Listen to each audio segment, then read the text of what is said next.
ইয়ো guys, Asia cup 2025 শুরু হওয়ার আগেই আমাদের স্বনামধন্য বাঙালির পুত্ররা আরো একটি সিরিজ খেলবে ফুটবলের শক্তিশালী দেশ নেদারল্যান্ডের লগে। তবে এটা কোনো ফুটবলের প্রীতি খেলা না, এটা টি-20 সিরিজ। যেহেতু এশিয়া কাপ সামনে, এত বড় মঞ্চ, তার জন্য তো বাঙালির একটু আত্মবিশ্বাস দরকার। এজন্য এরা নেদারল্যান্ডস এর লগে একটা প্র্যাকটিস সিরিজ খেলছে, এই আর কি। তো যাওগা সামনে চলে যাচ্ছে ভিডিওর মূল পর্বে। এ কাকুরা কইছিলাম কি, যেহেতু খেলা নেদারল্যান্ডের লগে, অত সিরিয়াস হওয়ার কিছুই নেই। তবে বোর্ড সভাপতির একটা বিষয় সিরিয়াস হওয়া উচিত, আর সেইটা হলো আমি যেহেতু এশিয়া কাপের স্কোয়াডে আছি, তার আগে যদি নেদারল্যান্ডের লগে আমার ক্যাপ্টেনটা বানাই দেয়, তাইলে আমি সোহান আমার ক্যাপ্টেন্সির পাওয়ারটা একটু দেখাই দিতাম জনগণের। ও মাই গড বাতিজা, তুমি জাহাজের ক্যাপ্টেন হও কিংবা প্লেনের পাইলট, এসব আমগো দেখার বিষয় নাই, মাথা ঘামাবো না। তবে তুমি নেদারল্যান্ড কে ছোট টিম ভাইবা বহুত বড় ভুল করছো। ছোট মরিচে ঝাল বেশি, এটা মাথায় রাখো। আবার আমগো নাকি তোমরা সিরিয়াসলি নিচ্ছ না, ঠিক আছে সমস্যা নাই। কথাই আছে, হাতি গড়তে পড়লেও মশা লাথি মারে। তোমরা যদি সেই হাতি হও, আমরা কিন্তু সেই মশা। তবে আমরা কিন্তু লাথি মারবো না, আমরা কামড়ামো, পুশ করবো, পুশ ডাইরেক্ট বাঙালির প্লেয়ারদের ঝুনঝুনি নামক সুপারিতে টক করে কামড় দেবো। খেল খতম, সিরিজ হজম। বাতিজা আইছে সিরিজ জিতবে। আরে বেটা, সিরিজ তো অনেক দূরের কথা, তোরা বেটা একটা ম্যাচ জিতে দেখায়। খেলা হবে বাঙালির মাঠে, বাঙালি জিতবে, এসব বরাবর। এ ভাই, আমি হলাম বাংলাদেশের number 1 hard hitter batsman Sabbir Rahman. আমি আর কতদিন জাতীয় টিমের বাইরে থাকবো? আমি কি জিন না ভূত? আমারে কি তোমরা সয়ে দেখো না? এই যে এশিয়া কাপ, আমি এশিয়া কাপের স্কোয়াডে নাই, এটা কি তোমরা দেখো না? কেউ আমার পক্ষে একটু প্রতিবাদও করে না। এশিয়া কাপে নেই ঠিক আছে ভাই, নেদারল্যান্ডের লগে তো থাকতে পারি। কথা কি ক্লিয়ার না ভেজাল আছে?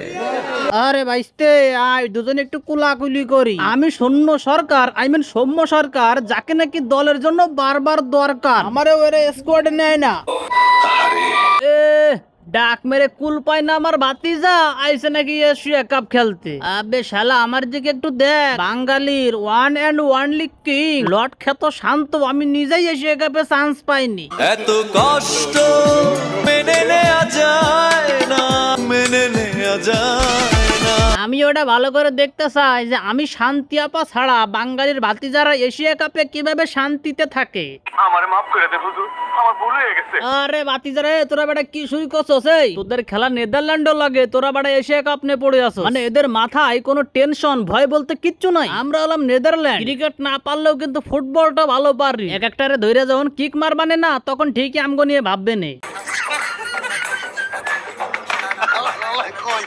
এই যে বাঙ্গের পোলারা, এতক্ষণ কিন্তু শুধু শুনছি, কিচ্ছু বলি নাই। প্রথমত এই নেদারল্যান্ডস, এদেরকে গোনার কোনো টাইমই নাই আমাদের। আমি লিটন দাস ওরূপে ঠনঠন কুমার দাস, আমি কিন্তু দলে টিকে আছি একমাত্র ক্যাপ্টেন্সির পাওয়ারে, নট খেলার পারফরমেন্স। পোলাপান ভালো খেলে তাই জেতি, অথচ এদিকে ক্যাপ্টেন আমি থাকি, সব সুনাম আমার হয়। আসলে এটাকে বলে টেকনোলজি, আর এই টেকনোলজি আর পাওয়ার দিয়ে সব টিম রে খায়া দিই।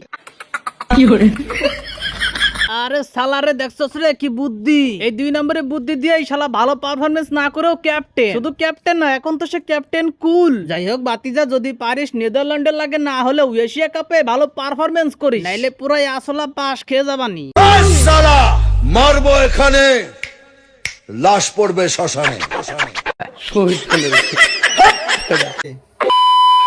তো গাইস, আপনাদের কি মনে হয় নেদারল্যান্ডের লগে বাঙালির পারফরমেন্স কেমন হতে যাচ্ছে? কমেন্টে জানিয়ে দাও। আর ভিডিওটা দেখে সামান্য পরিমাণ মজা পেয়ে থাকলে লাইক করে কমেন্ট করে দাও। আর পরবর্তীতে এইরকম আরো মজার ফানি ডাবিং ভিডিও পেতে লাত্তি মেরে ক্রিকেট লাভার্স 2.0 কে সাবস্ক্রাইব করে দাও। তো আজকের এই ভিডিওটা এই পর্যন্ত, দেখা হচ্ছে অন্য কোনো নতুন ভিডিওতে। আল্লাহ হাফেজ। সুটিয়ে লাল করে দেবো, নোংরামি বার করে দেবো। কেন বলো?